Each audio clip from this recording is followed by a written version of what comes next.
पुत्रेतनमयतया सर्वोभिदेव तं सर्वभूतहृदयं मुनिमानतोष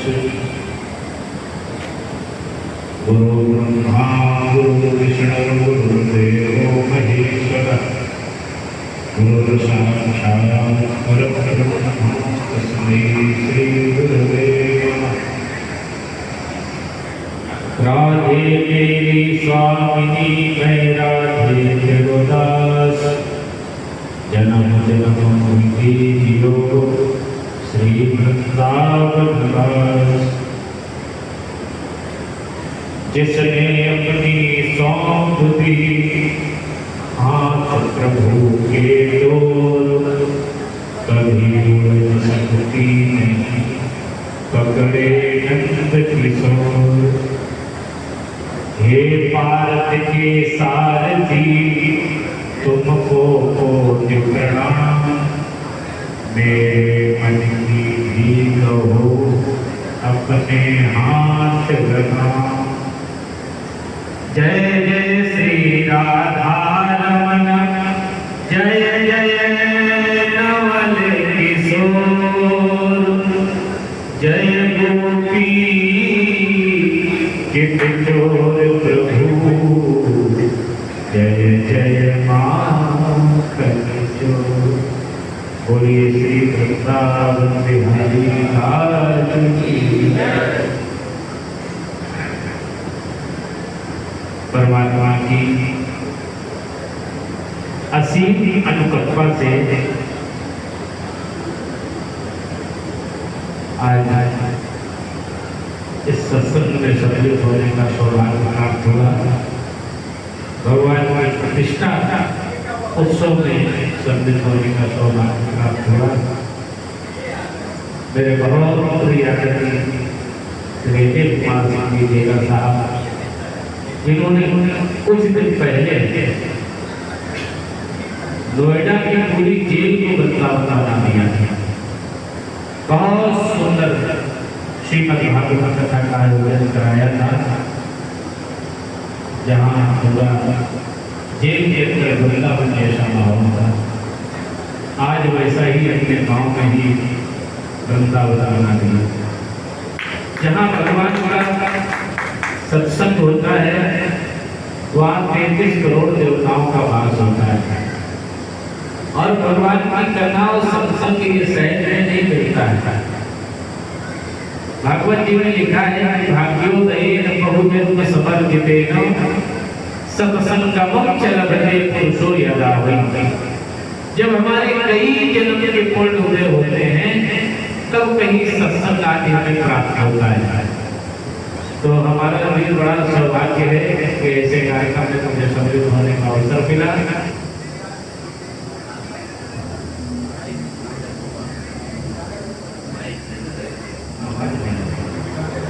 भगवान कहते हैं कि भाव का अभी आप इतनी दूर से चल के आए तो ये भाव की बात है। आपस में एक दूसरे के प्रति किसको कितना प्रेम है दर्शाता है। भगवान ने खुद कहा है कि भाव का भूखा हूं मैं और भाव ही एक सार है। भाव से मुझको भजे तो भाव से बेड़ा पार है। भाव में कोई बुलाता मैं वहां जाता नहीं। भाव से एक पुष्प भी होता मुझे स्वीकार है। भगवान कहते हैं भाव से पुष्प भी कोई बोले। एक बार मुझे बात याद आ गई जिसमें कौरव और पांडव के युद्ध होने जा रहा था। आवाज समझ में आ रही है? क्योंकि आवाज गूंज रही है थोड़ा ध्यान से सुनना पड़ेगा। एक बार कौरवों और पांडव में जब युद्ध होने जा रहा था तो भगवान श्री कृष्ण ने विचार किया कि दोनों में समझौता हो जाए तो ज्यादा अच्छी बात है। भगवान कन्हैया गए दुर्योधन के पास, बोले भैया पूरा राज्य तो आप संभाल रहे हो, पांचों पांडवों को मात्र 5 गांव दे दो, 5 गांव में ही वो गुजारा कर लेंगे। दुर्योधन ने कहा बिना युद्धं दास्यामि सूचिका अग्र केशव। हे केशव जब तक मैं पांचों पांडव से युद्ध नहीं कर लूंगा तब तक सूजी के नोक के बराबर भी राज्य नहीं दे सकता हूं।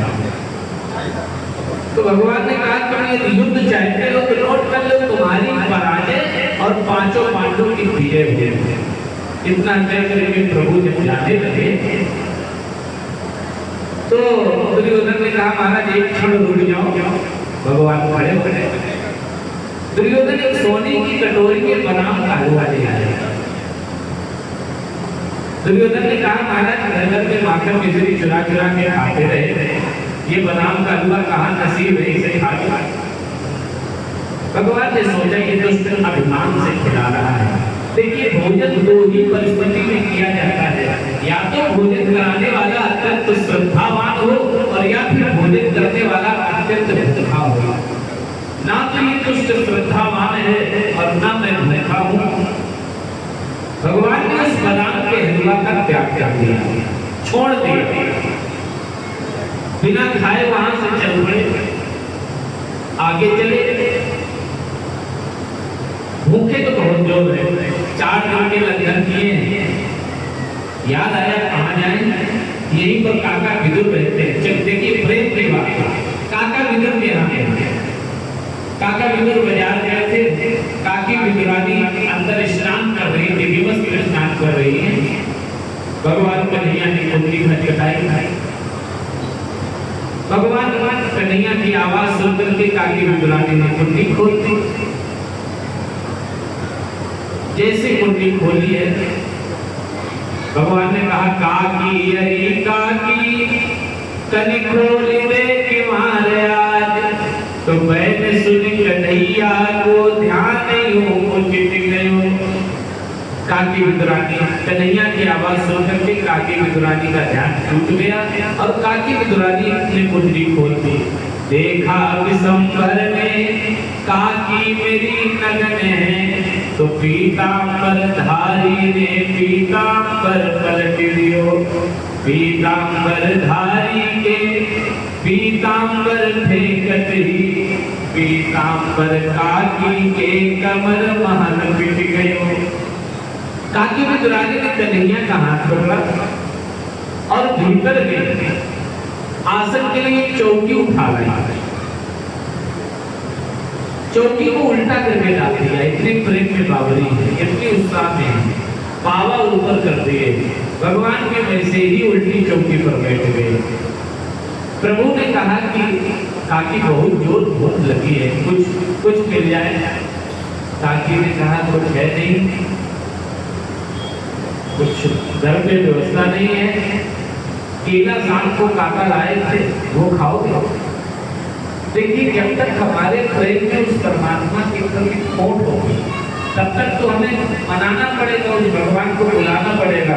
लेकिन उस परमात्मा के प्रति जिस दिन मेरे हृदय में सच्चा प्रेम हो जाएगा उस दिन वो परमात्मा आपके घर आएगा, आपसे मांग करके खाएगा। काकी ने कहा केला रखा है, केला खाओगे प्रभु?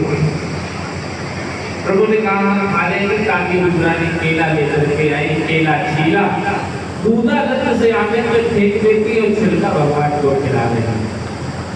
भगवान बड़े प्रेम से छिलका खा रहे हैं।